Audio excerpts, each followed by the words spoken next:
블라썸 6번째 시간입니다. 오늘 사르밧 과부를 꽃 피우는 하나님이라는 주제를 가지고 함께 말씀을 나누기를 원합니다. 이 시대를 묵상해 볼 때에 저는 우리가 사는 이 시대가 엘리야의 시대와 너무나 흡사하다라고 생각을 합니다. 성령 하나님께서 저에게 주시는 마음이고 감동이기도 합니다. 엘리야의 시대는 먼저 굉장히 국가적인 비상사태 그리고 국가적 위기에 봉착했던 그런 시대였습니다. 누가 일어났냐면 악의 대명사였던 이세벨이라는 악한 지도자가 일어났죠. 요한계시록에 보면 두아드리아 교회가 주님께 책망받잖아요. 그 이유가 무엇이냐면 두아드리아 교회가 이세벨의 문화를 받아들였기 때문에 그렇습니다. 이세벨의 문화라는 것은 간교하고 거짓말하는 문화입니다. 그리고 진리를 퇴색되게 만들고 진리를 희석시켜서 진리에 대한 우리의 분별력을 흐리게 하고 진리를 진리라고 말할 수 없게 하는 것이 바로 이세벨의 문화의 특징입니다. 지금 우리 시대도 똑같아요, 여러분. 이세벨과 같은 악한 리더들이 얼마나 많은지 몰라요. 보암직하고 먹음직스러운 거짓말을 가지고 사람들을 현혹합니다. 내 귀에 달콤한 것들, 그럴싸한 것들을 가지고 여러분들의 분별력을 흐리게 하고 있다는 거죠. 얘기를 들어보면 귀에 걸면 귀걸이고 코에 걸면 코걸이입니다. 이런 나라의 현실을 마주할 때 우리 성도님들 어떻습니까? 편안하십니까? 저는요 얼마나 속상한지 모르겠어요. 우리 기성세대들이 이 다음 세대들에게 큰 국가의 부채와 자유가 사라진 이 나라를 물려줄 수는 없는 법입니다. 저는 그렇게 생각을 합니다. 엘리야 시대의 또 다른 심각한 문제 중에 하나는 지독한 기근이었어요. 하늘에서 비가 내리지 않으니까 땅이 바짝바짝 말라갔다는 거죠.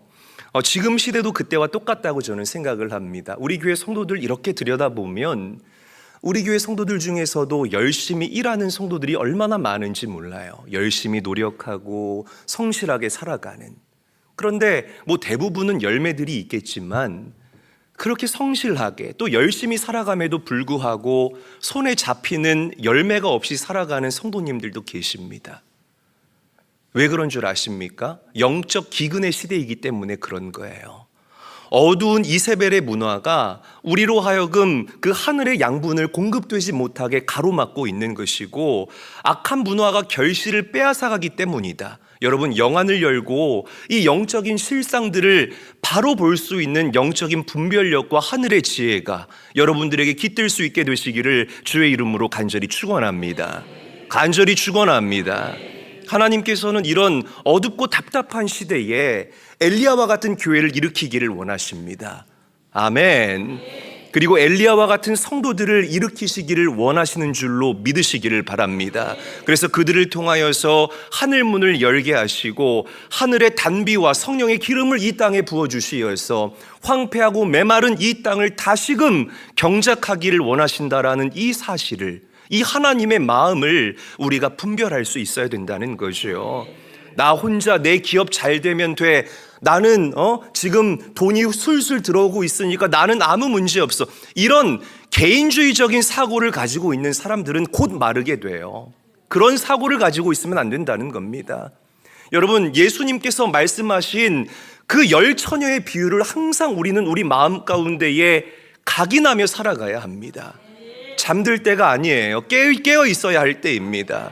눈을 열고 아버지 하나님의 마음의 궤적이 어디를 향해 있는가를 우리가 올바로 분별해야 될 때가 바로 이때, 엘리야의 때라는 거죠. 아멘이 되십니까? 자, 보세요. 그런데 이런 국가적인 위기 상황이라면 요즘 집회가 많이 열리죠. 저한테도 집회 요청이 많이 와요. 후원해달라, 참석해달라, 이런 얘기들이 많습니다. 우리가 집회에도 참석해야 될 것 같고, 여러분들 정치적 성향이 다 다르겠지만, 우리가 그 진영에서 막 외쳐야 될 것 같은 그런 시급함이 우리 마음 가운데 있습니다. 진실을 알리기 위해서 내가 무언가를 막 해야 될 것만 같지 않아요. 저도 그렇게 생각합니다. 왜냐하면 아무것도 안 하면 아무 일도 일어나지 않기 때문에 그래요. 그런데 보세요. 잘 들으세요. 이렇게 국가적인 위기의 상황 가운데에서 하나님의 시선과 하나님의 마음이 어디를 향하고 있었는가를 우리는 오늘 이 본문 말씀을 통해서 발견할 수 있어야 됩니다. 너무나 중요한 말씀이 아닐 수가 없는 거예요. 국가적인 재난 상황에서 이세벨이 일어나고 있는 이 국가적인 위기 상황 가운데에서 하나님의 시선은 시돈 땅에 있는 가난한 자, 연약한 자, 그 이세벨, 사르밧 과부를 향해 있었다라는 이 사실을 저는 묵상하다가요 가슴이 터질 것만 같았습니다. 야, 우리 하나님은 이런 하나님이구나. 아무리 시대가 혼탁하고 어렵다 할지라도 우리가 믿는 하나님은 가난하고 연약한 자를 외면하지 않으시는 하나님이시구나. 정말 오늘 이것 먹고 죽을 생각하고 있는, 모든 것이 고립되어 있는 당신의 사람을 우리 하나님께서는 주목하고 계시고 그들과 함께하기를 원하시고 그들을 돕기를 원하시는구나. 여러분, 저는 이 하나님의 사랑과 하나님의 마음이 내 마음에 전해질 때에 가슴이 터질 것만 같았습니다. 자, 그리고 그 이방 땅 사르밧 과부에게로 하나님의 사자 엘리야를 보내신다는 거예요. 자, 사르밧 과부가 어떤 사람이었을까요? 12절 말씀 우리 함께 한번 읽어보도록 하죠. 한 목소리로 읽겠습니다. 시작. 그가 이르되 당신의 하나님 여호와께서 살아계심을 두고 맹세하오니 나는 떡이 없고 다만 통에 가루 한 움큼과 병에 기름 조금뿐이라.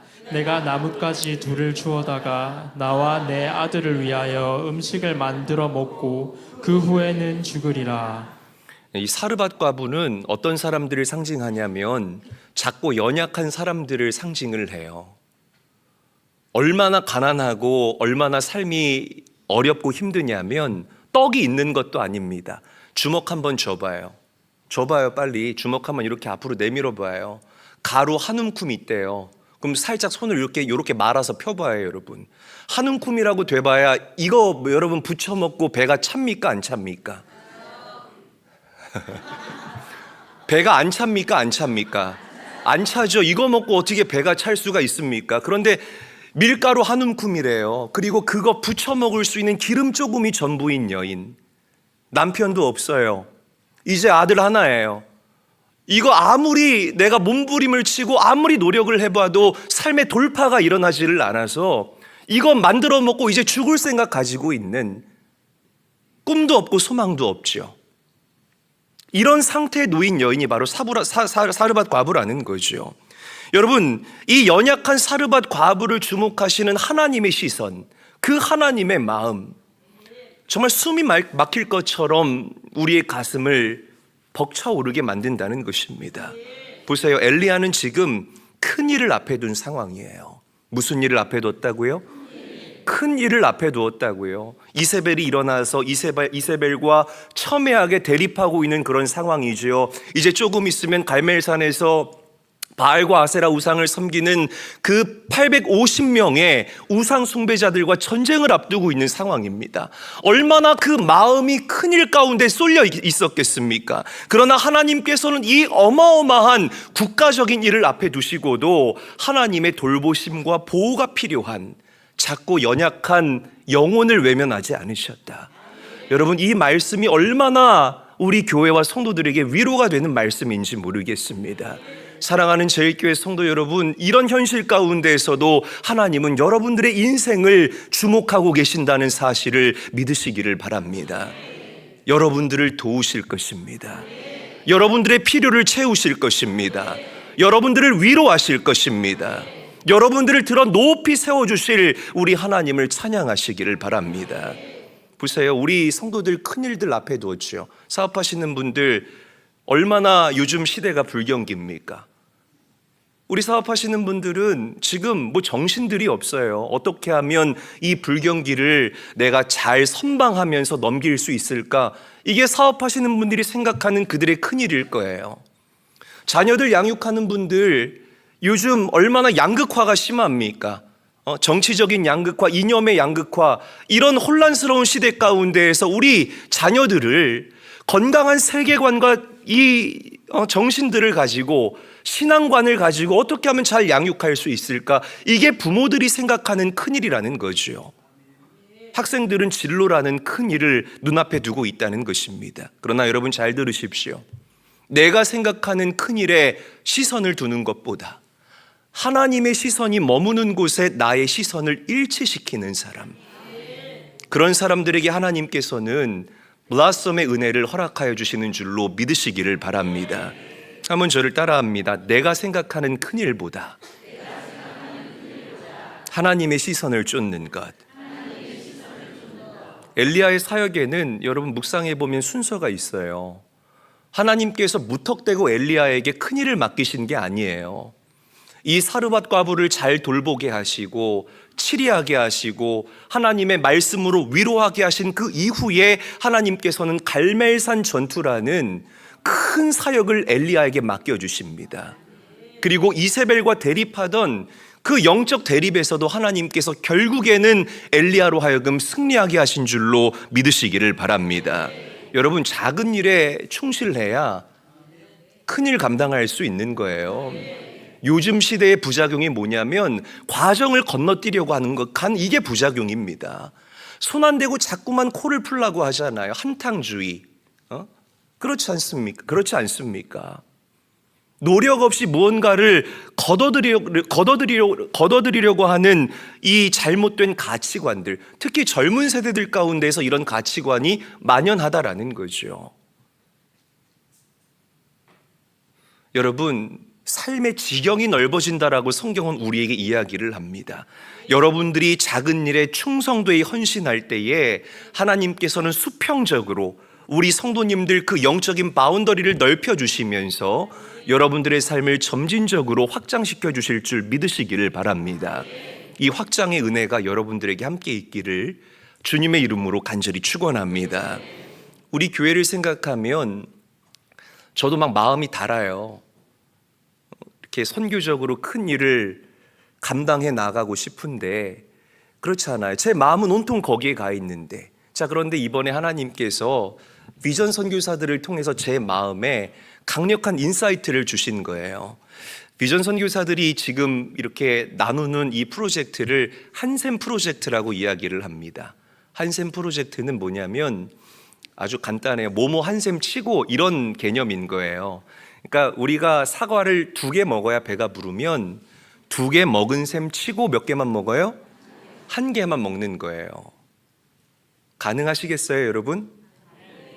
한 30명 아멘 해주셨는데 감사합니다.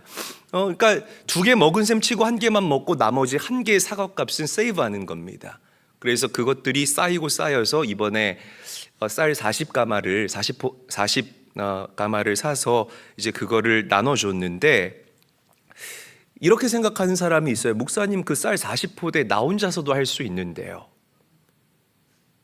그게 중요한 게 아니라는 거죠. 이들이 절약하고 절약해서 그 당신들의 삶의 일부를 떼어서 모은 그 하나님의 사랑이 지역사회로 흘러 들어갈 때에 그것들이 얼마나 큰 삶의 파장을 일으킬까를 한번 생각해 보시기를 바랍니다. 그러니까 이 선교라는, 이 세계 선교라는 큰 일만을 생각했던 저에게 하나님께서는 이 지역사회에 분포되어 있는 사르밧 과부와 같은 이 주민들을 보게 하셨다는 거죠. 얼마나 비전 선교사들이 자랑스러운지 모르겠습니다. 그러면서 하나님께서 저에게 주셨던 마음이, 그래, 이 교회가 이렇게 지역을 돌보고 섬길 수 있을 때에 우리 주변에 너무나 많은 이 사르밧 과부와 같은 여인들을 선대할 수 있을 때에 더 큰 일도 감당할 수 있구나라는 이 하나님의 마음을 저에게 부어주셨다는 거죠. 여러분, 내가 생각하는 중요한 일들 있잖아요. 막 거기에 우리의 마음이 달아있지 않습니까? 그렇잖아요. 그러나 그게 중요한 게 아니라 하나님의 마음이 있는 곳에 나의 마음을 두는 것, 하나님의 시선이 머무는 곳에 나의 시선을 맞춰가는 것, 이것이 여러분들 인생의 가장 먼저 되는 우선순위라는 이 진리를 믿으시기를 바랍니다. 그런 은혜가 여러분들 모두에게 가득할 수 있게 되시기를 주님의 이름으로 간절히 축원합니다. 자, 이제 엘리야가 사르밧 과부에게 갑니다. 그런데 엘리야가 사르밧 과부에게 너무나 무례한 명령을 합니다. 어떤 명령한다고요? 무례한 명령을 한다는 거예요. 그러니까 여기 사르밧 과부라고 해볼게. 죄송해요 권사님. 사르밧 과부인데 권사님이 갖고 계신 게 사발면 하나랑 햇반밖에 없는 거예요. 아무것도 없어요. 아무것도. 근데 제가 가가지고 컵라면 물 부어 오세요. 물 부어다 주십시오 이것도 아니고 명령하는 겁니다. 물 부어 오세요. 거기다가 나 또 말아 먹을 거니까 햇반 2분 딱 맞춰가지고 돌려오세요. 이게 만약에 교회에 소문이 나면 아마 성도들이 저 엄청 욕할걸요? 맞아요, 맞아요.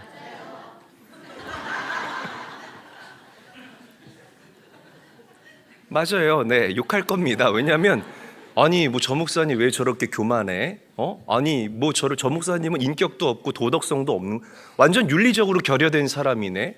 어떻게 가진 거라고는 햇반이랑 사발면 이 두 개가 전부인 사람한테 그것도 부탁이 아니라 갖고 오라고 야 아니야 저 사꾼 목자 막 이러면서 난리가 날 거라는 거예요. 그런데 엘리야가 그렇게 명령하는 겁니다. 여러분 명령이 이게 이해가 됩니까? 이성적으로 윤리적으로 우리의 상식과 우리의 심지어 양심까지도 선을 넘어버린 그런 명령이라는 거예요. 엘리야는 왜 민망하지 않았겠습니까? 생각을 해보세요. 아니 하나님 이게 맞아요? 이 말씀을 전하라고요? 하나님 뺏어 먹을 게 없어가지고 과부의 것을 달라고 합니까? 진짜 이 말씀이 맞는 거예요 하나님? 저 되게 민망해요. 막 지금 식은땀이 삐질삐질 나요. 그래도 이 말씀을 전하라고요? 엘리야는 그 하나님의 말씀을 전해요. 여러분 저는 이 말씀을 깊이 있게 묵상하다가 전할 수밖에 없는 이 엘리야의 마음이 이해가 되기 시작했습니다. 이 목사들이 그래요. 이렇게 말씀을 준비하다가 성령께서 강력한 감동을 주실 때가 있습니다. 그런데 제가 생각해 볼 때에 이 말씀을 전하면 우리 말씀을 듣는 성도들 귀가 뜨거워질 이 사람들이 한 50% 이상은 될 것 같아. 아멘이에요. 하여튼 막 성도들 얼굴이 후끈후끈 될 것 같아요. 그럼 저도 사실은 여러분 이미지 관리하고 싶어요. 저도 굿맨이 되고 싶습니다. 막 여러분들 귀에 간질간질한 그 가요도 있잖아요. 내 귀에 캔디라고. 저도 막 그런 여러분들 귀 간질간질간질하게 하는 그런 좋은 말만 하고 싶어요. 사실 솔직히 그게 저의 마음이에요. 그런데 전하지 않고서는 견딜 수 없게 하시는 그 성령의 감동하심이 우리 안에 있기 때문에 전할 수밖에 없는 겁니다. 여러분 저도 그러고 싶어요. 여러분 늦어도 이해합니다. 대충 늦게 나오셔서 매미 마냥 뒤쪽부터 붙어 앉으세요. 여러분 더우시죠? 여름에는 아이스 아메리카노 테이크아웃해서 쭉쭉 빨면서 말씀 들으시고, 겨울에는 우리 교회 춥지요. 여러분 그 따뜻한 아메리카노 손 이렇게 후 불어가면서 말씀 들으셔도 됩니다. 피곤하세요? 주무세요. 주 안에서 편안하게 안식을 취할지어다. 요단강만 건너지 마세요. 바쁘시죠? 예배 빠져야지요. 그렇죠. 예배보다 일이 우선인데 당연히 가서 돈 버셔야죠. 부자가 될지어다. 여러분 우리 하나님 다 이해하십니다. 왜? 우리가 믿는 하나님은 사랑이시고 좋으신 하나님이니까 다 이해할 겁니다. 저도 그러고 싶어요. 저도 그러고 싶어요. 그러면 안 되기 때문에 하나님의 마음, 우리에게 부어주시는 하나님의 마음은 우리 성도들이 올바른 믿음과 올바른 분별력을 가지고 올바른 믿음의 길을 그 길 위에서 하나님과 동행하기를 원하기 때문에 전하지 않고서는 견딜 수가 없는 것입니다. 사랑하는 제일교회 성도 여러분, 말씀이 여러분들을 수술할 때가 있을 거예요. 아주 예리한 수술칼과 같이 여러분들을 자르고 난도질할 때가 있을 것입니다. 그러나 그것은 내가 은혜 받고 있다는 증거입니다. 이 말씀의 교정하심, 이 말씀의 교정케 하심을 경험하는 성도님들이 되시기를 주의 이름으로 간절히 축원합니다. 14절 함께 한번 읽어볼게요. 시작.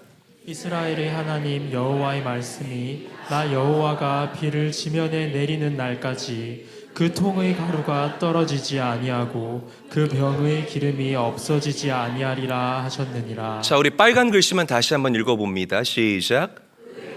가루가 떨어지지 아니하고 그 병의 기름이 없어지지 아니하리라. 여러분 말씀에 순종해야 여러분들 인생의 가루가 마르지 않고 여러분들 인생의 기름이 마르지 않는 놀라운 블라썸의 역사가 일어나게 된다는 사실을 믿으시기를 바랍니다. 놀라운 것은 그 갖고 오라 그랬잖아요. 가져다 주시겠습니까? Would you like to please가 아니라 갖고 오라는 거예요. 그런데 사르밧 과부가 이 말도 안 되는 명령에 순종합니다. 이 민망한 명령에 순종해요. 어떻게 사르밧 과부와 어떻게 엘리야가 이 하나님의 말씀에 순종할 수 있었는 줄 아세요? 하나님을 전적으로 신뢰했기 때문에. 내가 믿는 하나님은 선하시다라는 그 믿음과 확신이 그들 마음에 너무나 선명했기 때문에 그들이 순종할 수 있었다는 것입니다. 사랑하는 제1교회 성도 여러분, 믿음은 상황을 돌파하게 만들어요. 믿음 없는 자가 되지 마시고 믿음을 소유한 자가 되시기를 우리 구주 예수님의 이름으로 간절히 축원합니다. 마르지 않는 인생, 시들지 않는 인생, 피어나는 인생, 믿음 가진 자에게 주시는 하나님의 선물이라는 거죠. 자, 우리 13절 말씀 저와 함께 읽어볼게요. 한 목소리로 읽습니다. 시작. 엘리야가 그에게 이르되 두려워하지 말고 가서 내 말대로 하려니와 먼저 그것으로 나를 위하여 작은 떡 1개를 만들어 내게로 가져오고 그 후에 너와 내 아들을 위하여 만들라. 아멘. 자, 빨간 글씨 뭐라고 했죠? 먼저. 믿음은 먼저를 아는 게 믿음입니다. 그리고 이 먼저를 아는 것이 우리 제1교회 성도들의 믿음이 되어야 할 줄로 믿습니다. 성경은 항상 우리에게 먼저를 강조해요. 마태복음 6장 33절 먼저 그의 나라와 그의 의를 구하라. 그리하면 어떻게 이 모든 것을 너희에게 더하신다고요. 먼저를 아는 것. 여러분들에게 믿음이 있습니까? 나의 우선이 아니라 하나님께서 여러분들에게 말씀하시는 그 먼저를 주목하는 인생이 되시기를 주의 이름으로 간절히 축원합니다. 이해돼야 움직이고 뭐 이렇게 좀 깨달음이 와야 순종하는 이런 거는요 누구나 할 수 있는 거예요. 예수님 없어도요 책 읽다가 이해되고 책 읽다가 깨달아지면 누구든지 삶은 변해요. 하나님을 내 이해의 틀에 끼워 맞추려고 하는 것이 교만함인 거예요. 우리가 믿는 하나님은 잘 들으십시오. 이해의 대상이 아닙니다. 믿음의 대상이고 순종의 대상이고 신뢰의 대상이라는 사실을 믿으시기를 바랍니다. 그러니까 내가 이해될 때 움직이는 사람들은 내 노력만큼의 일을 경험할 수 있을지는 모르겠어요. 그러나 절대 never 하나님 크기의 일을 경험할 수 없습니다. 반드시 그렇습니다. 제가 지어내는 게 아닙니다. 여러분 성경이 말하고 있는 진리입니다. 아멘. 여러분 하나님 음성에 귀 기울이시기를 바랍니다. 우리 옆 사람과 인사하죠. 하나님 말씀에 순종합시다. 인사하겠습니다. 말씀에 순종할 때에 가루가 떨어지지 않고 기름이 마르지 않는다. 기억하셔야 됩니다. 자, 마지막으로 우리가 살아가는 이 공동체 가운데에 하나님의 치유의 능력이 임해야 할 줄로 믿으시기를 바랍니다. 여러분 가정에 하나님의 치유가 임할지어다. 이 교회에 하나님의 회복이 임할지어다. 모든 시든 것들이 다시 피어날지어다. 아멘. 자, 우리 열왕기상 17장 17절에서 18절 말씀 함께 읽겠습니다. 시작. 이 일 후에 그 집 주인 되는 여인의 아들이 병들어 증세가 심히 위중하다가 숨이 끊어진지라. 여인이 엘리야에게 이르되 하나님의 사람이여 당신이 나와 더불어 무슨 상관이 있기로 내 죄를 생각나게 하고 또 내 아들을 죽게 하려고 내게 오셨나이까. 여러분 보세요. 이 사르밧 과부의 인생에 뭐 여러 가지 넘어야 될 산들이 있었잖아요. 재정의 돌파는 일어났어요. 그런데 그 하나뿐인 내 아들, 내 사랑하는 그 아들이 죽어요. 그러니까 이 여인이 엘리야를 원망합니다. 당신 하나님의 사람 맞아요?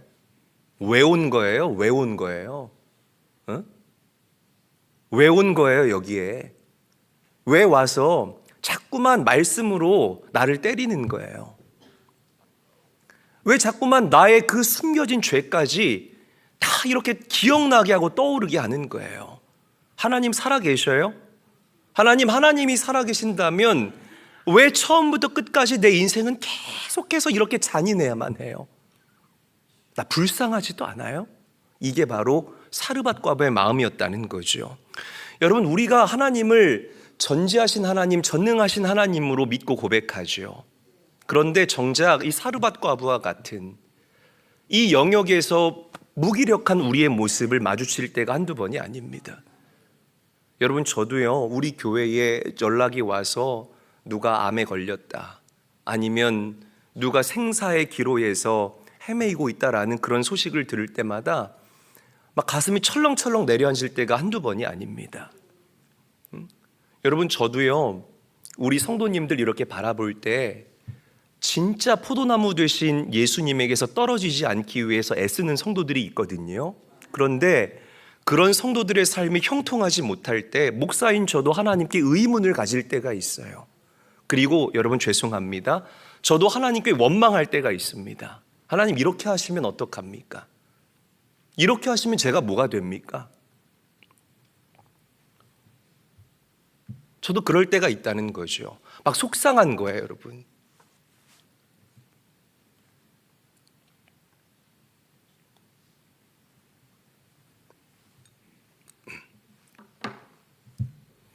하나님, 이렇게 하시면 제가 전하는 그 말씀에 힘이 실리지 않지를 않습니까? 이렇게 하시면 어떡합니까? 그래서 그 성도 때문에 막 금식했던 적이 한두 번이 아닙니다. 엘리야가 이런 마음이었을 거라는 거죠. 하나님, 이렇게 하시면 어떡합니까? 이 사르밧 과부에게 저를 보내신 게 하나님이잖아요. 이 혼자 사는 여인 밀가루와 기름, 그거 나한테 가져오라고 그 민망한 말씀 전하게 하시고 이렇게 이 아이까지 데려가시면 하나님 어떻게 합니까? 내가 뭐가 됩니까? 자, 그런데 원망은 있을 수 있지만 엘리야는 그 원망의 시간에 오래 머무르지 않아요. 엘리야가 이렇게 합니다. 자, 우리 열왕기상 17장 19절에서 20절까지의 말씀 함께 읽겠습니다. 한 목소리로 읽습니다. 시작.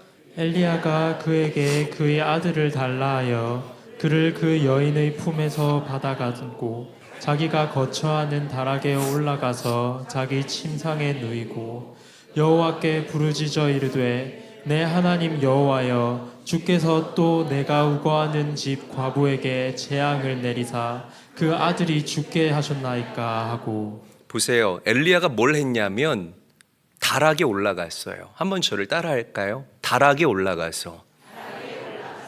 목사님, 저희 집에 다락 없는데요. 저희 집도 없습니다.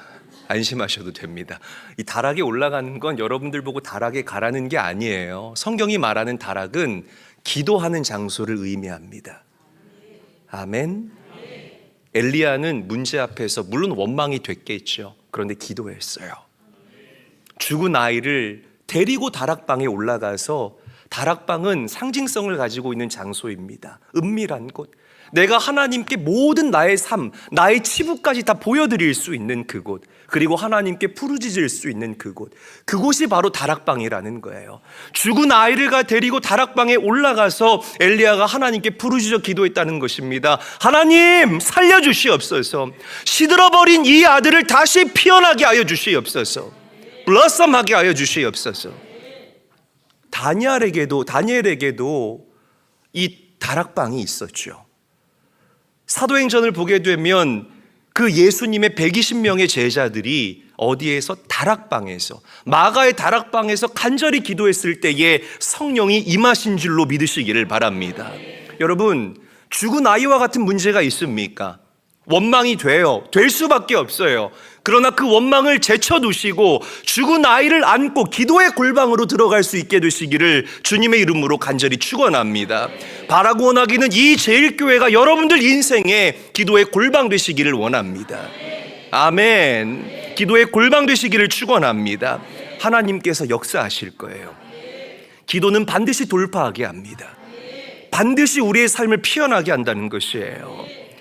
엘리야가 다락방에서 나올 때에 죽은 아이 안고 내려왔나요? 아니요. 산 아이와 같이 나온다는 거예요.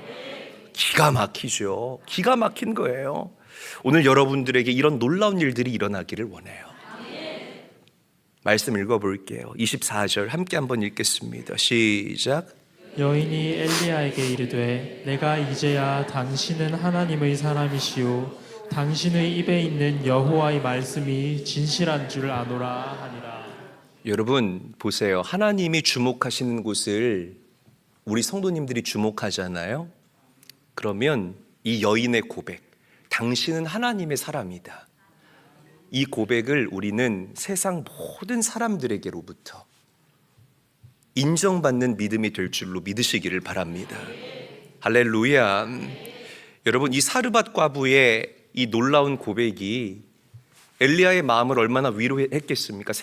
엘리야가 얼마나 마음이 달았겠어요. 지금 앞에는 일이 막 산더미와 같지. 햇반하고 라면 갖고 오라 그랬지. 근데 아이는 죽었지. 정말 이 천국과 지옥을 왔다 갔다 했을 것 아닙니까? 그런데 이 사르밧 과부가 나중에는 엘리야에게 뭐라고 얘기를 해요? 당신이 하나님의 사람이다. 와, 기가 막히죠, 여러분. 이 마음에 큰 위로를 받은 엘리야가 이후에 갈멜산 전투에서 승리할 수 있는 거예요. 이 위로가 우리에게 있어야 합니다. 옆 사람 바라보세요. 바라보시고 우리 위로하겠습니다. 당신은 하나님의 사람입니다. 인사하겠습니다. 앞뒤로도 인사할까요? 당신은 하나님의 사람입니다. 인사하겠습니다. 여러분, 오늘 이 말씀에 비밀이 담겨져 있습니다. 작은 일에 충실할 때 우리는 큰 일을 감당할 수 있다. 건너뛰는 법은 없는 거예요. 항상 점진적으로 하나님께서는 여러분들 인생에 확장을 허락하십니다. 나중에 이 확장에 대해서도 저희가 한 번 더 말씀을 나눌 텐데요. 하여튼 이 점진적인 확장, 바벨탑은 이 수직적인 확장이잖아요. 보세요. 바벨탑은 건축하시는 분들 보시면 면이 넓어지는 게 아니잖아요. 면은 고정돼 있는데 이 위에다가 그냥 쌓아 올리는 게 바벨탑의 본질인 거예요. 그럼 바벨탑의 이미지를 떠오르면 이건 고이는 것과 마찬가지입니다. 창세기에서 하나님께서 우리에게 명령하신 땅에 충만하고 생육하고 번성하고 다스리라라는 이 명령은 수평적인 확장을 얘기를 하는 거예요. 아멘. 고이지 않는 인생, 위로 쌓아 올리는 것이 아니라 수평적으로 확장하면서 점진적으로 우리의 삶의 지경이 넓어지는 인생. 작은 일에 충성된 자들이 이런 큰 일들, 하나님의 확장을 경험할 수 있게 될 줄로 믿으시기를 바랍니다. 그런 엘리야와 같은 교회와 성도가 되기를 축원합니다. 말씀을 정리할게요. 여러분, 블라썸의 은혜는 우선순위가 정렬된 자들에게 주시는 하나님의 놀라운 축복입니다. 하나님의 시선과 마음이 이 국가적인 위기 상황 가운데에, 나라가 참 많이 어지럽고 혼란스럽죠. 이 위기 상황 가운데에 여러분 휩쓸리지 마시고요, 하나님의 시선과 마음이 어디에 있는지를 먼저 분별해 보시기를 바라요. 할렐루야. 그게 우리 그리스도인들의 먼저라는 거예요. 그게 먼저예요. 그게 이념과 정치적인 색깔이 먼저가 아니라 하나님의 시선과 하나님의 마음이 먼저인 겁니다. 이 먼저를 자꾸만 내 마음대로 바꾸지 마세요. 그리고 그 하나님의 시선이 머무는 곳에 여러분들의 시선과 마음을 쏟아낼 때에 하나님께서는 엘리야와 같은 여러분들을 통하여서 나라를 그리고 열방을 책임지게 하시는 놀라운 사명들을 허락하여 주실 줄로 믿으시기를 바랍니다. 엘리야와 같은 되는 인생 되시기를 주님의 이름으로 간절히 축원합니다.